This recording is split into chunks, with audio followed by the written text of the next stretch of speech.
What's up, CFO gang? It's your boy Jay Tuck. Real Cowboys fans stand up. And yo, once again, I want to thank everybody for all the happy birthday wishes. It's Friday night. I'm about to go out and celebrate with my Texas family, with my mom and my dad and my best friends, right? Go have another little birthday dinner. But I appreciate each and every one of you guys, Cowboys Nation, for all the wishes. It meant a lot to me. It's a surreal experience. I never thought that one day I would have thousands of Cowboys fans just showing me love and appreciation, man. And it lit a fire under me to keep going and continue to do what I do. And that's bringing you Dallas Cowboys content. So speaking of the Dallas Cowboys, right? So we had 9 All-Pros. Micah Parsons, you had Dak Prescott, you know what I'm saying? You got second team, but you also had Zach Martin. Had some first teamers, Brandon Aubrey, of course, DeRon Bland. And here's what I want to say. It is an honor to be an All-Pro. And some people are going to try to poo-poo around it and act like it's not that much of a big deal. It absolutely is a big deal. It's a big accomplishment, especially for Dak Prescott, because we don't ever have no All-Pro quarterbacks, right?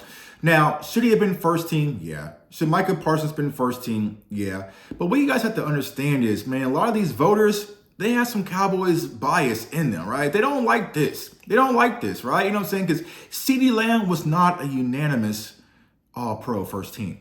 Some hater didn't give CeeDee Lamb a vote, right? So it kind of shows you some of the biasness, right? You have some of these media folks. And let's give you like a little peek behind the scenes, right?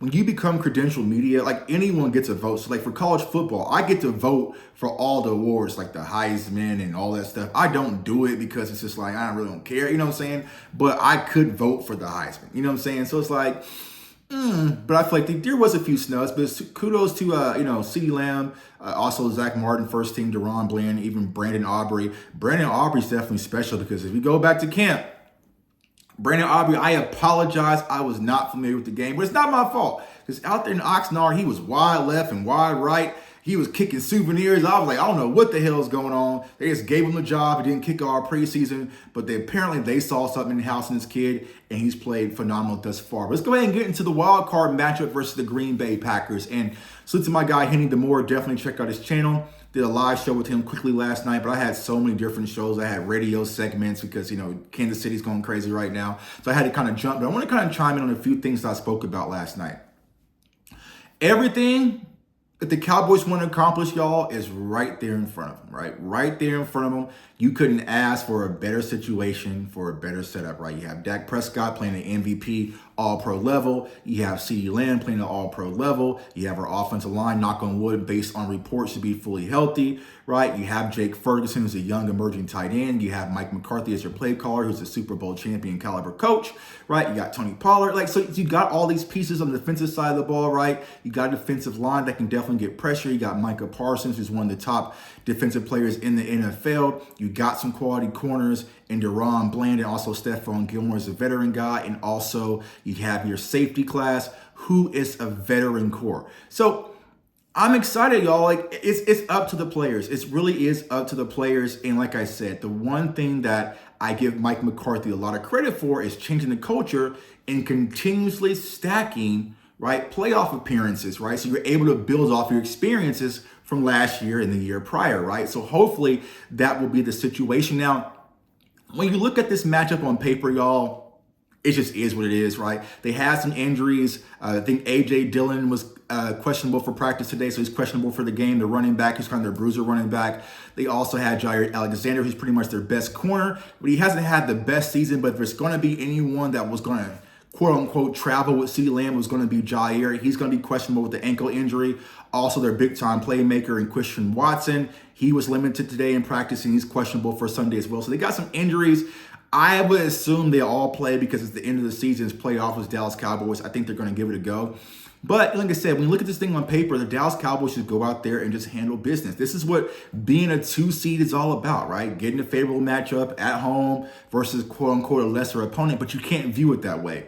You still got to go out there and execute. And like I was saying last night, y'all, if you let this team hang around in the fourth quarter and build some confidence and get some momentum, things can get scary, right? Things can get scary. This is a team you need to go out there and knock out early. Because I was saying on Twitter, right? Kind of tongue-in-cheek. Sometimes I have fun on Twitter. Follow me on Twitter at JTuck151, right? But when you scout Jordan Love is a more competent and ahead of the curve quarterback than blank. You know what I'm saying? Like, so when you watch this kid play, like, he's going through his progressions cleanly. He has some arm talent. He's able to make a lot of different throws on platform, off platform. Like, he's starting to emerge, right? But this was the benefit of sitting him behind Aaron Rodgers for so many years and letting him learn. I think he's more developed than a lot of the other quarterbacks that a lot of people talking about in the NFL. He just doesn't have the weapons. He's playing in Green Bay. He's not very highlighted over there, but he's definitely a quality quarterback, right? But the Dallas Cowboys defensive front, you got to go out there and get pressure, right? This is a kid who does not like to get outside the pocket. If you're able to flush him outside the pocket and scramble him up and scramble drill, that's when things can really go in our favor. And it's going to be important that this Dallas Cowboys defense goes out there and get pressure, but also for Dan Quinn from a scheme perspective, right? Don't give up all this soft cushion, right? We play a lot of cover one, cover man defense, cover one man defense. We're really not a cover three team that a lot of people thought about, but we play a lot of soft coverage, and it makes it easy for younger quarterbacks to go out there and just cherry pick quick throws, right? Quick speed out, sprint out, quick out, quick hitch, those little kind of easy Madden throws, right? You just press and square real quick, right? What we need to do is come out there and be disruptive and dismember Jordan Love. I was about to say the quarterback's name. Jordan Love post-snap, right? Confuse him post-snap and show him looks pre-snaps and then get up out of it, right? So make him think and hesitate and then let their pressure get there. Because if you look at their left tackle and their right tackle and also their center, y'all, there's going to be opportunity for our defensive line to go out there and hunt. Like their right tackles and left tackles, they really get bullied, especially with the bull rush.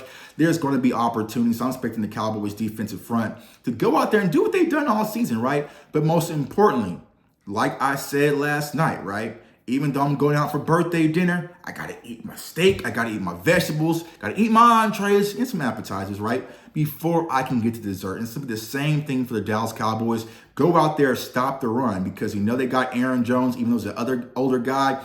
He's killed the Cowboys before. He's from Texas, played at UTEP. So he's going to want to kind of put on a show, right? He's going to have probably some family and friends in the building. We have to shut all that down. Now, on the offensive side of the ball, Burger King offense, y'all, we can have it our way. Have it your way. You can have it your way, right?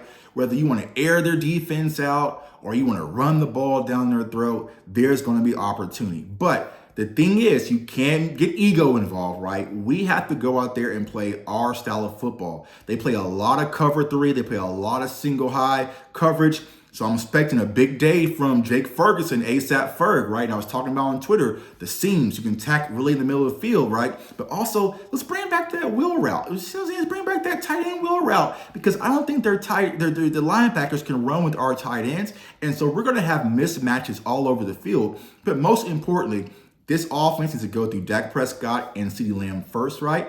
But our offensive line, you're fully healthy. Protect Dak Prescott. If you protect Dak Prescott and keep him clean, he will be surgical versus this defense. But if y'all have him kind of getting there, scrambled up a little bit, and y'all allowing pressure for some of these guys, then it could disrupt things, and you don't want to get off to a slow start. Trust me, Cowboys Nation, you don't want to get off to a slow start for this team and let them build confidence, because it could be a long day. But overall, I'm excited. I'm in game mode. Tomorrow, I will be with my guy, West Coast. I'm going to have some players out there doing a pre-party for Cowboys Nation, like getting y'all hyped up. You know what I'm saying? It's not too cold here, not as cold as it is in Kansas City, but I'm fired up, y'all. I'm ready to go, and I hope you are too. So like I've been saying, no matter where you're at, whether you're at the stadium, whether you're at home, at the sports bar, or you're in South Africa or New Mexico, I do not care.